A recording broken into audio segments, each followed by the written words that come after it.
Going through the point that the entropy change for an for a reversible process, if we are talking about a reversible process, for a reversible process, the entropy change would only be dependent upon this expression, and entropy generation would essentially be zero. But when we have an irreversible process, for an irreversible process, the entropy change would be dependent upon the first expression, which is del Q upon T, plus some entropy generation, which is a positive value. And this entropy generation, the value of this entropy generation, the higher the value of this entropy generation, the more irreversible your process would be, and the lesser the efficiency your system would have. Is it clear? Yes, sir. All right. Now moving on to a special case where you have internally reversible isothermal heat transfer process. That means constant temperature heat transfer process. In such a case, the entropy change essentially for an internally reversible process is del Q upon T. When you have isothermal process, this T is constant, which is represented by T naught. So T naught would come out of the integral, and you'll essentially have summation of heats from 1 to 2 would give you the entropy change. So that means that change in entropy would be summation of heat divided by the constant temperature. That would give you the entropy change uh, for a system which is having isothermal heat transfer. This is particularly relevant to thermal energy reservoirs.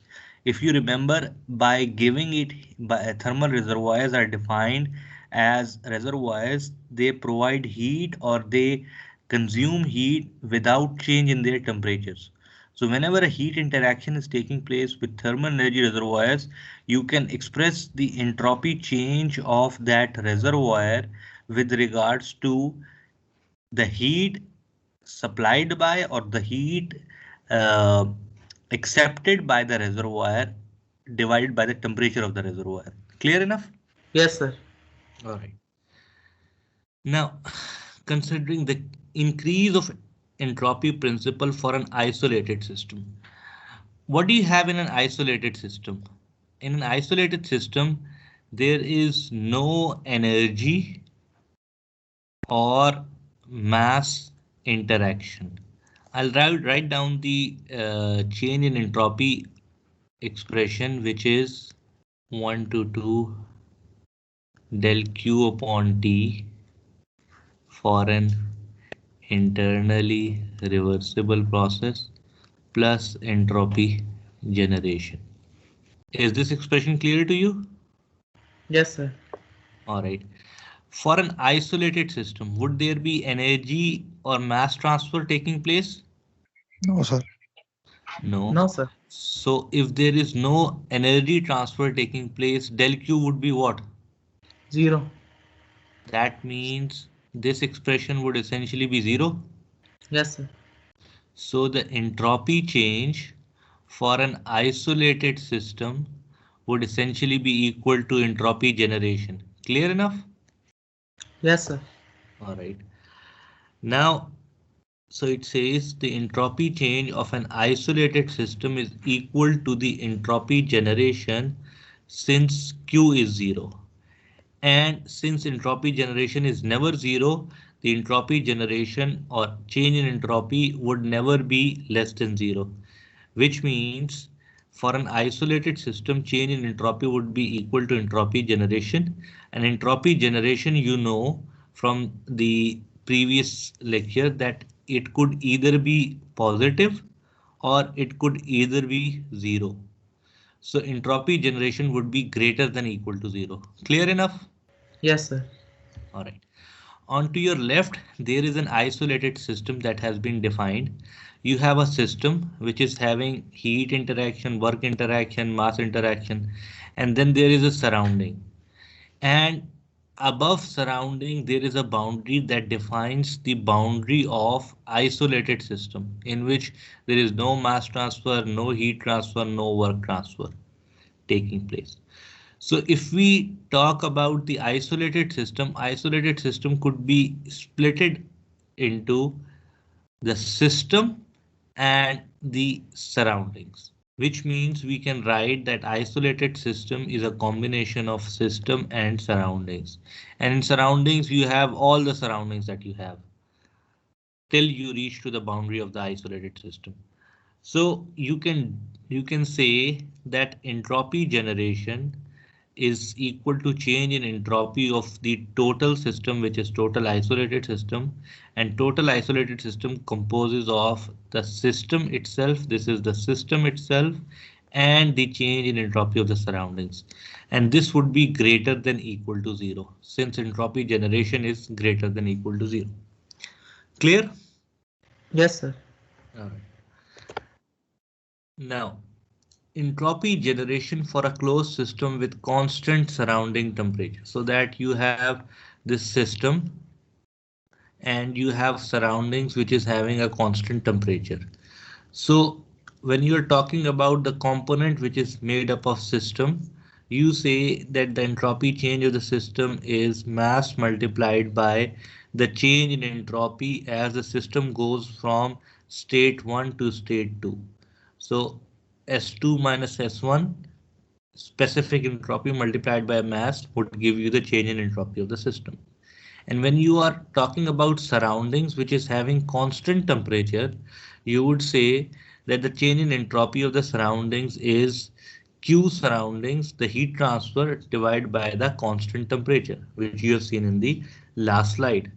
And the magnitude of Q with regards to surrounding would be positive if the heat is being transferred to the surroundings. If it is coming to the surroundings, it would be positive. If the heat is moving from the surroundings to the system, the value of Q would be negative. So for an isolated system, change in entropy is equal to entropy generation. And entropy generation is basically the change in entropy of the smaller system and the change in entropy of the surroundings. Is this clear enough? Moving towards the summary of what we had covered so far.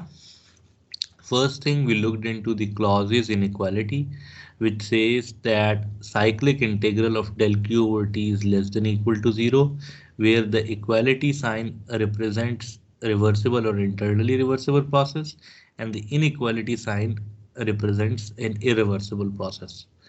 Then we say that the entropy change for pure substances, they can be determined from table A4, for instance, the case of water. Instead of solving this expression, you can directly find the already solved values from the table, which are given at the back of your book for the specific pure substance you're talking about. And then we looked into the fact that the entropy change for a system is closed system again is basically a combination of del Q over T plus entropy generation.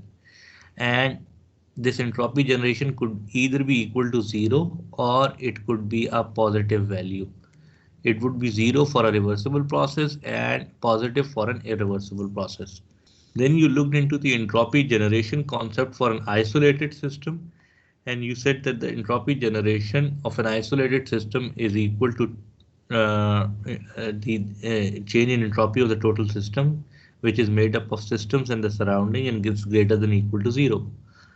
And for a closed system with constant surrounding temperature, you say the total change in entropy is basically the change in entropy of the system plus the change in entropy of the surroundings.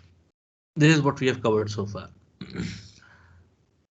So now some remarks about entropy. Number one, It is that a process must proceed in the direction that complies with the increase of entropy principle.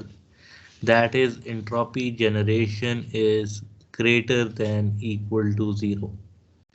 It is zero for a reversible process and greater than zero for an irreversible process. A process which violates this principle is an impossible process.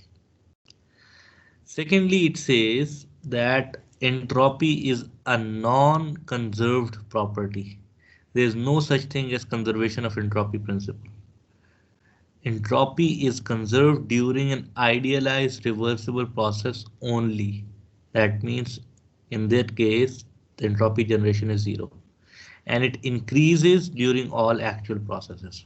Third thing is the performance of an engineering system is degraded by the presence of irreversibilities, and entropy generation, it is a measure of the magnitude of irreversibilities that are there in the process. Another important aspect is that change in entropy of a system, this could be a negative value. It is possible to have change in entropy to be a negative value.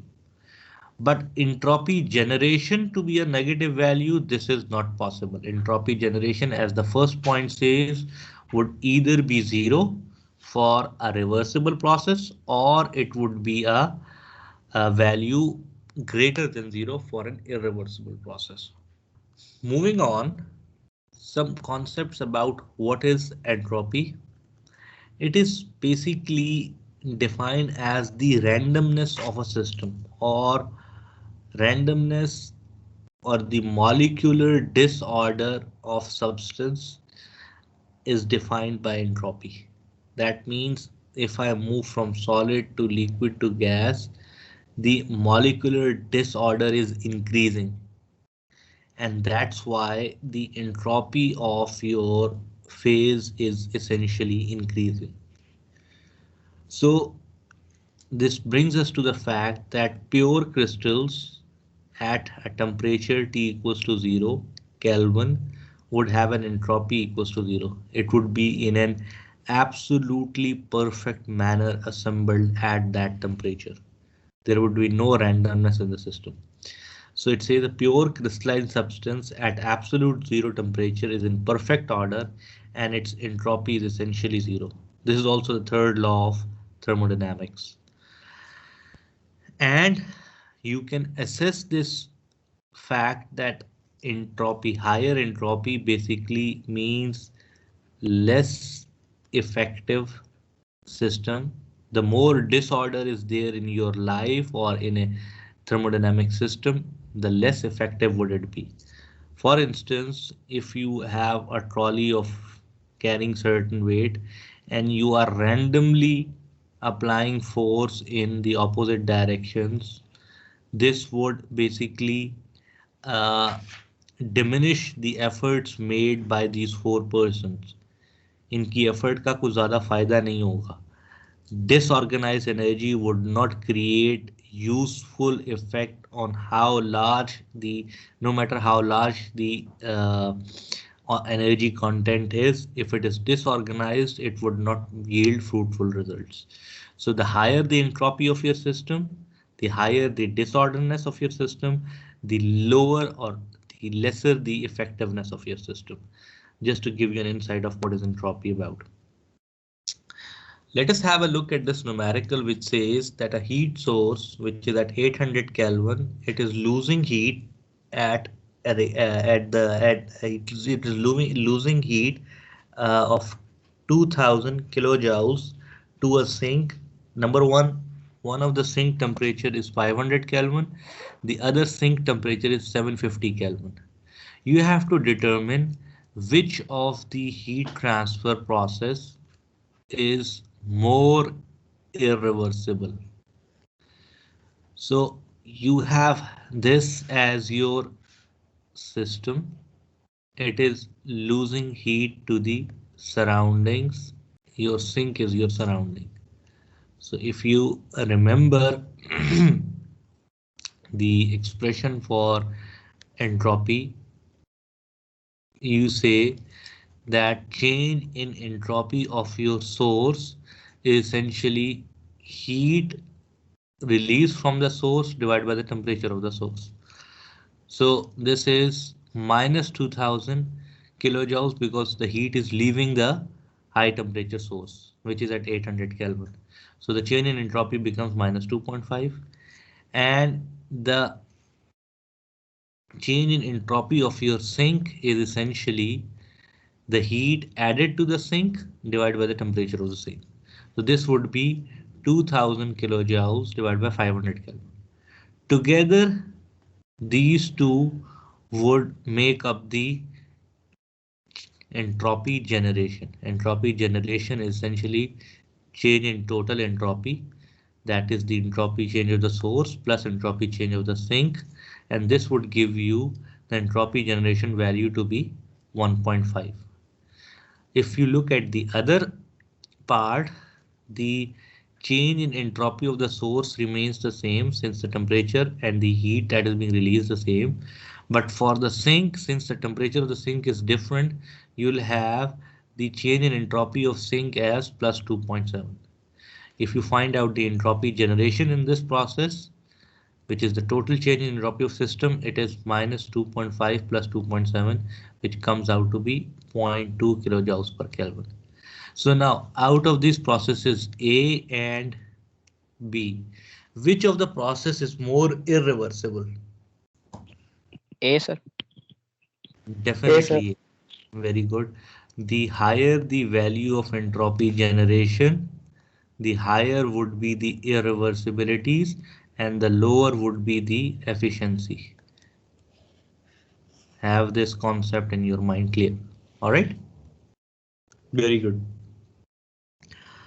Moving on, entropy change of pure Sir? substances. जी मतलब अगर entropy का मतलब randomness है, तो जब entropy की value negative आती है तो उसका मतलब कि वो रैंडमनेस खत्म होके ऑर्डर में आ रही है चीज. Let's go back. अगर आप गैस में से हीट निकाल रहे हैं, gas molecules are more random, and if you are taking heat out of it, minus q, and you are adding heat to the liquid which are relatively organized, molecules are relatively organized, तो entropy liquid की क्या हो रही है, कम हो रही है. और entropy sorry, if there is heat added to liquid, if you're talking about heat being added to liquid, entropy liquid की क्या होगी, सर बढ़ इंक्रीज हो जाएगी. जाए क्योंकि पार्टिकल्स जो हैं वो मोर रैंडम हो जाएंगे उसके. बिल्कुल. और गैस की एंट्रोपी क्या होगी, कम हो जाएगी क्योंकि उसके एनर्जी कम होगी और वो उनकी मोशन कम हो जाएगी. बिल्कुल बिल्कुल. तो इस केस में entropy, change in entropy of gas जो है वो कम होगी, और लिक्विड के केस में एंट्रोपी चेंज जो है वो बढ़ जाएगी. लेकिन together when you talk it as a system, entropy generation would either be a positive value or it would be equal to zero. Clear? Yes sir. Individual components की तो entropy positive या negative हो सकती है, लेकिन together when you see it as a whole system, entropy generation would either be zero or it would be a positive value. Clear enough? Yes sir, clear. All right. All right. Entropy change of pure substances. Now, when you have to determine the entropy change of pure substances, it is simple. You multiply mass with the specific entropies. And for pure substances, you normally have the tables. Just like you find out the value of enthalpy or internal energy or specific volume for pure substance such as water or the refrigerant R134A, you will do the same. If you are in the compressed liquid region, you will approximate the entropy based on two parameters, two independent intensive properties. You will approximate it as the value of saturated liquid at the given temperature. Just like you do with internal energy and enthalpy, you will do the same with entropy. Similarly, if you are in the saturated liquid vapor mixture region, you will find out using the two independent intensive properties, you will find out the entropy using the saturated liquid value, quality value, and the SFG value. Clear enough? Yes, sir. And in the superheated region, if you have to find out the value, you will again go to the superheated vapor tables for the respected fluent that you're talking about, whether it's pure water or whether it's uh, refrigerant 134A, you will consider the corresponding table. Moving on, we have an example which says that there is a rigid tank that contains 5 kg of refrigerant R134A initially at 20 degrees centigrade and 140 kilopascal. The refrigerant is now cooled while being stirred until the pressure drops to 100 kilopascal. Determine the entropy change of the refrigerant during the process. Now, since the mass and the volume is fixed, that means the specific volume of your system is essentially fixed. If you have to find out the entropy change for refrigerant at the initial stage, you have these two properties. 20 degrees centigrade, 140 kilopascal, find out the value of entropy. For the second state where you have 100 kilopascal, you need to have one another variable to find out the value of entropy for this state. So let's see how we can do that. You have specific volume V2 equals to V1. So at the initial condition P1 and T1, you find out the corresponding entropy and also the specific volume. Since the specific volume at state 2 remains the same as that of state 1, you say that the second property is P2, which is 100 kilopascal given in the statement, and V2 is equals to V1. This is the second state. At 100 kilopascal, the Vf value is given and Vg value is given. If you compare the value of V1 or V2 with these two values, you would come to know that this V1 or V2 value lies between these two values. So essentially at the second state, your system is in a saturated liquid vapor mixture state. In such a case, you'll use the value of V2, Vf and Vfg to find out the value of quality. And then you will use the value of quality and the saturated liquid entropy and the SFG entropy to find out the entropy at state 2. Once you have the entropies at both the states, you'll just take the difference of the two entropies and multiply it by the corresponding mass. This would give you the change in entropy of your system as your system moves from one condition to another condition. Clear enough? Yes, sir. All right. Then there is another example. This is now that for saturated liquid vapor mixture. It says a well-insulated rigid tank contains 3 kg of saturated liquid vapor mixture at 200 kilopascal. Initially, state 1, 3/4, 3/4 or 0.75 of the mass is in liquid phase. If 3/4 of the mass is in liquid phase, what is the value of X at state 1? Quality is defined as the mass of vapors divided by the total mass. So if mass of liquid divided by the total mass is 0.75, the quality value would be 0.25. An electric resistance heater is placed in the tank now and is kept on until all the liquid in the tank is vaporized. Here we assume by vaporizing it is meant that X is equal to 1. You have to determine the entropy change of steam during this process. In order to do so, what you'll do is that the initial pressure is given to you, the quality is given to you. You will find out using these two properties the specific volume and the entropy at state 1. Again, using the SF value, the quality value and SFG value, you'll find out the entropy value at state 1. For the second state, you know that specific volume is constant since the mass and the mass is constant and the container is rigid, the volume is constant, so the specific volume is constant. Uh, X2 is 1, which is saturated vapor. Using these two independent intensive properties, you will find out the entropy value, which is 6.6335 for state 2. And the rest is easy. You just have to take the difference of the two entropies and multiply it by the corresponding mass. So the entropy would come out to be 11.1 kilojoules per Kelvin. This is the entropy change as your system moves from the mixed region to the saturated vapor region. Another important thing involving property diagrams for entropy is you'll frequently encounter, with regards to entropy, the temperature entropy and the enthalpy entropy diagrams. These would be frequently encountered in different components when you're dealing with entropy. So with regards to the temperature entropy diagram, we know that ds is essentially integral of del q over t, obviously for an internally reversible process.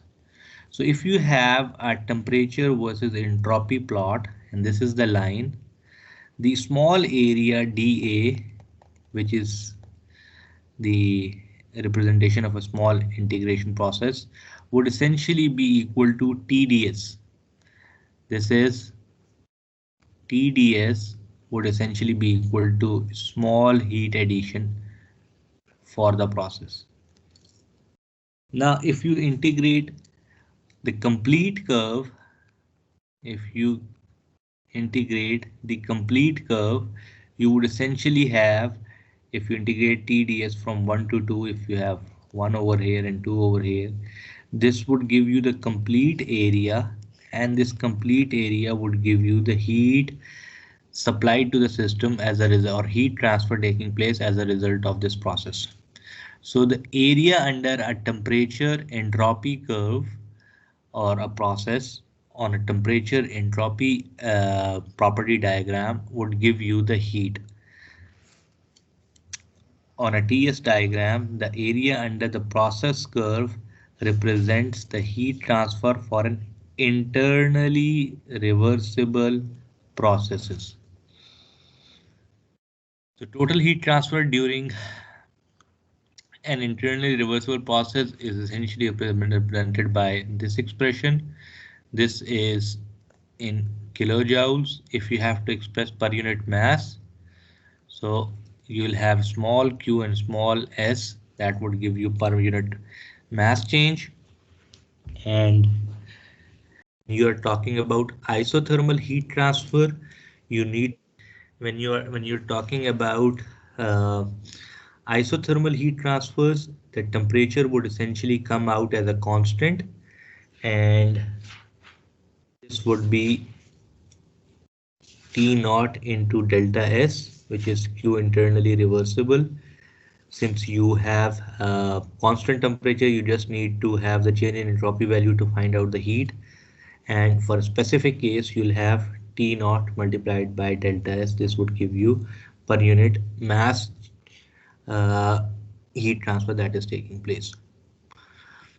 Moving on, referring to the isentropic processes, a process during which entropy remains constant. So if you see, this is the expression that we have seen so far, del Q over T internally reversible plus entropy generation. So when do you have an isentropic process? If I say I have an adiabatic process, adiabatic process means what? A heat remain constant. That means the first part would be 0. And if I say I have a reversible process, entropy generation would be what? 0. 0. So in other words, if I have an adiabatic reversible process, that means the entropy generation would be what? An internally reversible adiabatic process. You will have isentropic process. That means ds or change in entropy would be equal to 0. Steam entering into a turbine at S1. There is no irreversibilities within the system, that is internally reversible. There is no heat transfer taking place, that means your system is adiabatic. In such a case, the entropy at the final state would be same as the entropy at the initial state. Clear enough? Is Yes, it sir. clear? All right. Now, how do you represent the isentropic process on a temperature entropy diagram? It's an isentropic process is represented by a straight vertical line. S2 is equal to S1. This is an isentropic process. And you see, since it's a line, there is no area under the line. That means it is representing a process which is adiabatic. Q is 0. Clear enough? So this is how you represent isentropic process on a TS diagram. Is this clear to you? Yes, sir. All right. Remember, isentropic process is the ideal process for some of the steady flow devices such as turbines or compressors. So this process, the isentropic process, is used as a reference or the best possible process for devices like turbines, nozzles, and compressors. If I specifically refer to turbine, what is the purpose of turbine? Workout? Yes. All right. So if a turbine is working isentropically, if a turbine is working isentropically, the workout would be maximum or minimum? Maximum. Sorry, Sir, maximum. The maximum. it would be the maximum possible workout. But if I say that instead of turbine, I have a compressor which requires work input. For an isentropic process, the work in would be maximum or minimum? G. Minimum. It would be Maximum. minimum possible work required input. When you want the work output, it's your need to have the work output from a turbine. So an ideal process, which is an isentropic process, it would give you the maximum work you work out from the turbine. But if you're talking about a compressor which requires work input, compressor में आपको काम करना पड़ता है, you have to provide work input. So in an ideal case, which is an isentropic case, you will have to give minimum work input in order to run the compressor. Clear enough? Yes, sir. All right. Moving into an example of an adiabatic turbine. It says that steam enters an adiabatic turbine, adiabatic Q is 0, at 5 megapascal 450 degrees centigrade. So two conditions are given to you. With these two conditions given to you, you can find enthalpy, you can find internal energy, entropy, specific volume, all you can find out with these two conditions given to you. And it leaves at a pressure of 1.4 megapascal. Determine the work out of the turbine per unit mass of steam if the process is reversible. So adiabatic reversible process entropy is what? It is an isentropic process. That means at this condition S1 would be the same as S2. So you have two properties also at the exit. Is it clear? Is it clear or not? Yes, sir. So if you look at the steam turbine, you know energy principle E in is equals to E out. E in is coming in terms of enthalpy H1. E out, which is going out, is H2, which is again the enthalpy, plus the work out. So this is the energy coming in, this is the energy going out. H1 you can find out using these two conditions. H2 you can find out from these two conditions. This would give you the work out. So if you look at the process, the first process is 500 megapascal and the temperature is given to you as 450 degrees centigrade. You are representing in temperature entropy plot. This is P1 constant pressure line. For P2, which is 1.4 megapascal, you have a constant entropy process from 1 to 2. This is isentropic expansion. So E dot in equals to E dot out, M dot H1 is equals to W dot out is equal to M dot H2, W dot out is equals to M dot H1 minus H2. You know H1 and S1 from these two conditions, H2 from these two conditions, and your work out is essentially H1 minus H2. This would give you the work out of your turbine. This is the maximum possible work out that you can get out of turbine. Actual work would always be less than this work for these conditions when you're talking about 5 megapascal and 1.4 megapascal from 450 degrees centigrade to 1.4 megapascal line. Is this clear to you?